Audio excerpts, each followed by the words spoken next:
ಬಳ್ಳಾರಿ ನಗರದ ವೀರ ಬಾಲಾಂಜನೇಯ ದೇವಸ್ಥಾನದ ಆವರಣದಲ್ಲಿ ಇಂದು ಮಾಂಸದ ಚೀಲ ಕಂಡುಬಂದ ಹಿನ್ನೆಲೆ ಈ ಪ್ರದೇಶದಲ್ಲಿ ಬಿಗುವಿನ ವಾತಾವರಣ ಉಂಟಾಗಿದೆ. ದುಷ್ಕರ್ಮಿಗಳು ದೇವಸ್ಥಾನದ ಆವರಣಕ್ಕೆ ಮಾಂಸ ಮತ್ತು ಮೂಳೆಗಳಿದ್ದ ಪ್ಲಾಸ್ಟಿಕ್ ಚೀಲವನ್ನು ಎಸೆದಿದ್ದಾರೆ ಅಂತ ಶಂಕಿಸಲಾಗಿದೆ. ಇದನ್ನು ಗಮನಿಸಿದ ದೇವಸ್ಥಾನದ ಅರ್ಚಕರು ತಕ್ಷಣ ಪೊಲೀಸರಿಗೆ ಮಾಹಿತಿ ನೀಡಿದ್ದಾರೆ. ಹಿಂದೂ ಸಂಘಟನೆಗಳ ಕಾರ್ಯಕರ್ತರು ಧಾರ್ಮಿಕ ಭಾವನೆಗಳಿಗೆ ಧಕ್ಕೆ ತಂದವರನ್ನ ಕೂಡಲೇ ಬಂಧಿಸಬೇಕು ಅಂತ ಆಗ್ರಹಿಸಿ ಪ್ರತಿಭಟನೆ ಕೂಡ ನಡೆಸಿದರು. ಘಟನೆ ಸಂಬಂಧ ಕೌಲ್ ಬಜಾರ್ ಪೊಲೀಸ್ ಠಾಣೆಯಲ್ಲಿ ಕ್ರಿಮಿನಲ್ ಪ್ರಕರಣ ದಾಖಲಿಸಿಕೊಂಡು ತನಿಖೆ ನಡೆಸ್ತಾ ಇದ್ದಾರೆ.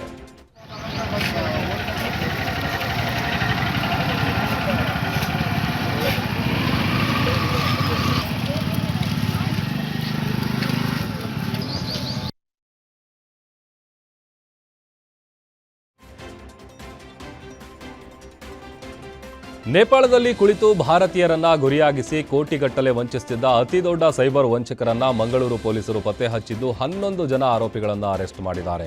ವಂಚಕರ ತಂಡದಲ್ಲಿ 16 ಭಾರತೀಯರು ಹಾಗೂ ಚೀನಾ ಮೂಲದ ವಂಚಕರಿದ್ದು ನೇಪಾಳ ಪೊಲೀಸರಿಂದ ವಂಚಕರ ನೆಟ್ವರ್ಕ್ ಪತ್ತೆ ಹಚ್ಚಲಾಗಿದೆ. 5 ಭಾರತೀಯ ಮೂಲದ ಆರೋಪಿಗಳು ಪೊಲೀಸರ ಕೈಗೆ ಸಿಗದೆ ತಪ್ಪಿಸಿಕೊಂಡಿದ್ದಾರೆ. ಆರೋಪಿಗಳ ಮೊಬೈಲ್, ಲ್ಯಾಪ್ಟಾಪ್ ಪರಿಶೀಲಿಸಿದಾಗ 624 ಬ್ಯಾಂಕ್ ಖಾತೆಗಳು ಕಂಡುಬಂದಿದೆ. ಸೈಬರ್ ಫ್ರಾಡ್ ನೆಟ್ವರ್ಕ್ ಭೇದಿಸಿದ ಮಂಗಳೂರು ಪೊಲೀಸರ ಕಾರ್ಯಕ್ಕೆ ಎಲ್ಲೆಡೆ ಮೆಚ್ಚುಗೆ ವ್ಯಕ್ತವಾಗ್ತಾ ಇದೆ. ಹಿಂದೂ ಧರ್ಮದ ಬಗ್ಗೆ ಅವಹೇಳನಕಾರಿ ವಿಡಿಯೋವನ್ನು ವಾಟ್ಸ್ಆಪ್ ಸ್ಟೇಟಸ್ ಹಾಕಿದ್ದಕ್ಕಾಗಿ ಹುಬ್ಬಳ್ಳಿ ಠಾಣೆ ಪೊಲೀಸರು ಓರ್ವ ಯುವಕನನ್ನ ಅರೆಸ್ಟ್ ಮಾಡಿದ್ದಾರೆ. ಬಂಧಿತ ಯುವಕನು ತನ್ನ ವಾಟ್ಸ್ಆಪ್ ಸ್ಟೇಟಸ್ನಲ್ಲಿ ಹಿಂದೂ ಧರ್ಮಕ್ಕೆ ಅಪಮಾನ ಮಾಡುವಂತಹ ವಿಡಿಯೋ ಅಪ್ಲೋಡ್ ಮಾಡಿದ್ದ. ಈ ವಿಡಿಯೋ ಸಾಮಾಜಿಕ ಜಾಲತಾಣಗಳಲ್ಲಿ ವೈರಲ್ ಆಗಿ ಸಾರ್ವಜನಿಕ ಆಕ್ರೋಶಕ್ಕೆ ಕಾರಣವಾದ ಬೆನ್ನಲ್ಲೇ ಹುಬ್ಬಳ್ಳಿ ಪೊಲೀಸರು ಕಾರ್ಯಾಚರಣೆಯನ್ನು ನಡೆಸಿ ಯುವಕನನ್ನ ಬಂಧಿಸಿದ್ದಾರೆ. ಮೈಸೂರಿನಲ್ಲಿ ಬೆಳ್ಳಂಬೆಳಿಗ್ಗೆ ಜೆಸಿಬಿಗಳು ಘರ್ಜನೆ ಮಾಡಿವೆ. ನಂಜನಗೂಡು ರಾಷ್ಟ್ರೀಯ ಹೆದ್ದಾರಿಯ ಪಕ್ಕದಲ್ಲಿರುವ ಸರ್ವೆ ನಂಬರ್ 77ರ 38 ಗುಂಟೆ ಸರ್ಕಾರಿ ಜಾಗವನ್ನು ತೆರವುಗೊಳಿಸಿದ್ದು, ಆ ಜಾಗದಲ್ಲಿ ಹಿಂದುಳಿದ ವರ್ಗಗಳು ಹಾಗೂ ಅಲ್ಪಸಂಖ್ಯಾತರ ಕಲ್ಯಾಣಕ್ಕಾಗಿ ಮೆಟ್ರಿಕ್ ನಂತರದ ಬಾಲಕಿಯರ ವಿದ್ಯಾರ್ಥಿ ನಿಲಯ ನಿರ್ಮಾಣಕ್ಕೆ ಮಂಜೂರಾಗಿದ್ದ ಜಾಗವನ್ನು ತೆರವು ಮಾಡಲಾಗಿದೆ. ಈ ತೆರವು ಕಾರ್ಯಾಚರಣೆಯು ಮೈಸೂರು ತಾಲೂಕು ತಹಶೀಲ್ದಾರ್ ನೇತೃತ್ವದಲ್ಲಿ ನಡೆದಿದ್ದು, ಜಾಗದಲ್ಲಿ ಮುಂಜಾಗ್ರತಾ ಕ್ರಮವಾಗಿ ಬಿಗಿ ಬಂದೋಬಸ್ತ್ಗಾಗಿ ಪೊಲೀಸರನ್ನು ಕೂಡ ನೇಮಕ ಮಾಡಲಾಗಿತ್ತು.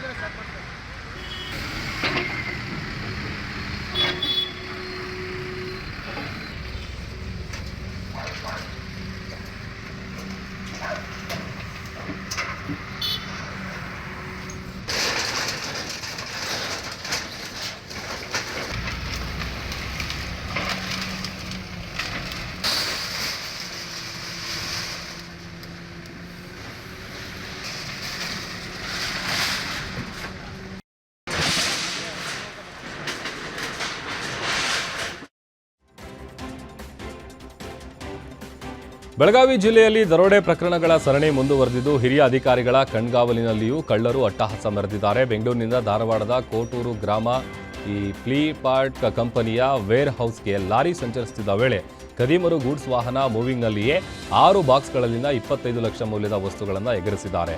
ಹಾವೇರಿ ಜಿಲ್ಲೆ ರಾಣೆಬೆನ್ನೂರು ತಾಲೂಕಿನ ಕಾಕೋಳ ಗ್ರಾಮದಿಂದ ಮೋಟೆಬೆನ್ನೂರು ಗ್ರಾಮದ ಒಳಗೆ ಕಳ್ಳತನ ನಡೆದಿರೋ ಶಂಕೆ ವ್ಯಕ್ತವಾಗಿದೆ.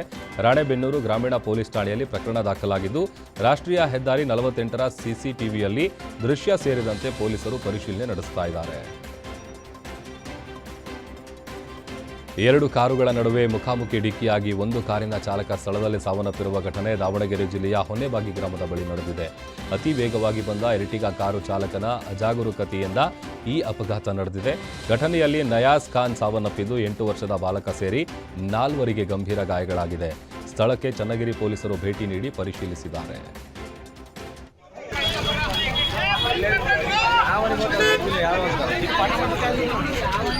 ಈಗ ಜೋರ ಬಂದ್ರ ಯಾರು ಅಂತ ಯಾಕೆ ಗೊತ್ತು, ಯಾರಿಗೆ ಗೊತ್ತು, ನೋಡಿಲ್ಲಲ್ಲ ನಾವು ಈಗ ಬಂದು ನೋಡಿ.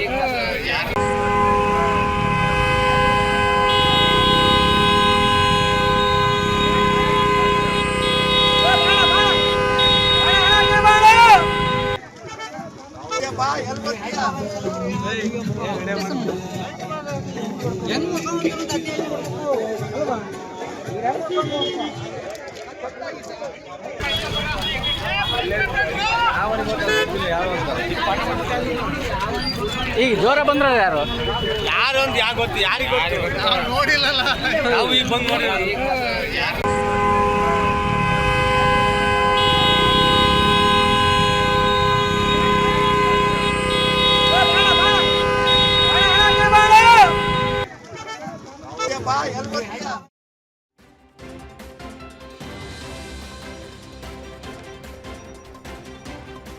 ತ್ಯಾಜ್ಯ ವಿಲೇವಾರಿ ಘಟಕದಲ್ಲಿ ಭಾರೀ ಬೆಂಕಿ ಅವಘಡವೊಂದು ಉತ್ತರ ಕನ್ನಡ ಜಿಲ್ಲೆ ಕಾರವಾರ ತಾಲೂಕಿನ ಶಿರವಾಡದಲ್ಲಿ ಸಂಭವಿಸಿದೆ. ರಾತ್ರಿ ವೇಳೆ ತ್ಯಾಜ್ಯ ವಿಲೇವಾರಿ ಘಟಕದಲ್ಲಿ ಬೆಂಕಿ ಕಾಣಿಸಿಕೊಂಡಿದ್ದು, ಬೆಂಕಿ ನಂದಿಸಲು ಅಗ್ನಿಶಾಮಕ ದಳ ಸಿಬ್ಬಂದಿ ಹರಸಾಹಸ ಪಟ್ಟಿದ್ದಾರೆ. ತ್ಯಾಜ್ಯ ವಿಲೇವಾರಿ ಘಟಕದ ಪ್ಲಾಸ್ಟಿಕ್ ಸಂಗ್ರಹದಲ್ಲಿ ಬೆಂಕಿ ಕಾಣಿಸಿಕೊಂಡಿದ್ದು, ಸುತ್ತಮುತ್ತ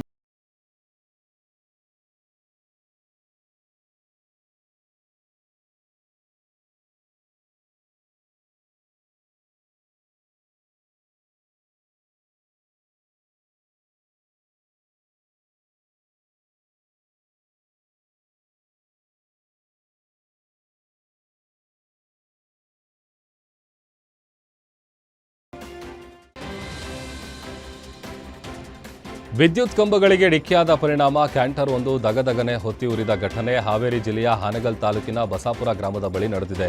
ರಾಕೇಶ ಕೊಪ್ಪದ ಎಂಬುವವರಿಗೆ ಸೇರಿದ ಕ್ಯಾಂಟರ್ ಆಗಿದ್ದು, ಚಾಲಕನ ನಿಯಂತ್ರಣ ತಪ್ಪಿ ಭತ್ತದ ಹುಲ್ಲು ತುಂಬಿದ್ದ ಕ್ಯಾಂಟರ್ 3 ವಿದ್ಯುತ್ ಕಂಬಗಳಿಗೆ ಡಿಕ್ಕಿ ಹೊಡೆದಿದೆ. ಶಾರ್ಟ್ ಸರ್ಕ್ಯೂಟ್ನಿಂದ ಬೆಂಕಿ ಹೊತ್ಕೊಂಡಿದ್ದು, ಕ್ಯಾಂಟರ್ನ ಭತ್ತದ ಹುಲ್ಲಿಗೆ ಆ ಬೆಂಕಿ ಹಬ್ಬಿದ್ದು, ಹುಲ್ಲು ಸಮೇತ 18 ಲಕ್ಷ ಮೌಲ್ಯದ ಕ್ಯಾಂಟರ್ ವಾಹನ ಸಂಪೂರ್ಣವಾಗಿ ಸುಟ್ಟು ಕರಕಲಾಗಿದೆ. ಇನ್ನು ಸ್ಥಳ ಪರಿಶೀಲಿಸಿ ಕ್ಯಾಂಟರ್ ಮಾಲೀಕನ ವಿರುದ್ಧ ಹೆಸ್ಕಾಂ ಶಾಖಾಧಿಕಾರಿ ಹಾನಗಲ್ ಪೊಲೀಸ್ ಠಾಣೆಯಲ್ಲಿ ದೂರು ದಾಖಲಿಸಿದ್ದಾರೆ.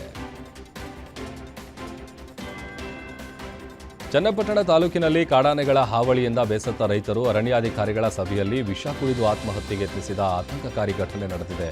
ಚನ್ನಪಟ್ಟಣದ ವಿರೂಪಾಕ್ಷಿಪುರ ಹೋಬಳಿ ಸೇರಿದಂತೆ ಸುತ್ತಮುತ್ತಲ ಗ್ರಾಮಗಳಲ್ಲಿ ಕಳೆದ ಕೆಲವು ದಿನಗಳಿಂದ ಕಾಡಾನೆಗಳ ದಾಳಿ ಹೆಚ್ಚಾಗಿದ್ದು, ರೈತರು ಬೆಳೆದ ತೆಂಗು, ಬಾಳೆ ಹಾಗೂ ಇತರೆ ಬೆಳೆಗಳು ಸಂಪೂರ್ಣ ನಾಶ ಆಗಿದೆ. ಅರಣ್ಯ ಇಲಾಖೆ ಅಧಿಕಾರಿಗಳೊಂದಿಗೆ ನಡೆದ ಸಭೆಯಲ್ಲಿ ಅಧಿಕಾರಿಗಳ ಬೇಜವಾಬ್ದಾರಿತನದ ಉತ್ತರದಿಂದ ಮನನೊಂದ ರೈತರೊಬ್ಬರು ಸಭೆಯಲ್ಲೇ ವಿಷ ಕುಡಿಯಲು ಮುಂದಾದರು. ಸಾರ್ವಜನಿಕರ ಆಕ್ರೋಶದ ಹಿನ್ನೆಲೆಯಲ್ಲಿ ಅರಣ್ಯ ಇಲಾಖೆಯು ಹಾವಳಿ ನೀಡುತ್ತಿರುವಂತಹ ಆನೆಗಳನ್ನು ಸೆರೆಹಿಡಿಯಲು ಅಥವಾ ಕಾಡಿಗಟ್ಟಲು ಕಾರ್ಯಾಚರಣೆ ನಡೆಸುವುದಾಗಿ ಭರವಸೆ ಕೊಟ್ಟಿದ್ದಾರೆ. ಉಭಯ ರಾಜ್ಯಗಳ ಆರಾಧ್ಯ ದೈವ ಚಿಂಚಲಿ ಮಾಯಕ್ಕ ದೇವಿ ಜಾತ್ರೆಗೆ ಲಕ್ಷಾಂತರ ಭಕ್ತರು ಆಗಮಿಸಿದರು. ಬೆಳಗಾವಿ ಜಿಲ್ಲೆ ರಾಯಬಾಗ ತಾಲೂಕಿನ ಚಿಂಚಲಿ ಪಟ್ಟಣದಲ್ಲಿ ನಡೀತಾ ಇರುವ ದೇವಿಯ ಜಾತ್ರೆಯನ್ನ ಭಕ್ತರು ಕಣ್ತುಂಬಿಕೊಂಡಿದ್ದಾರೆ. ಉತ್ತರ ಪ್ರದೇಶದ ಸತೀಶ್ ಸಂಪತ್ ಬಾಬು ಎಂಬುವವರು ದೇವಿಗೆ 26 ಕೆಜಿಯ ಬೆಳ್ಳಿ ತೊಟ್ಟಿಲು ನೀಡಿ ಹರಕೆ ತೀರಿಸಿದ್ದು ಬಹಳ ವಿಶೇಷವಾಗಿದೆ.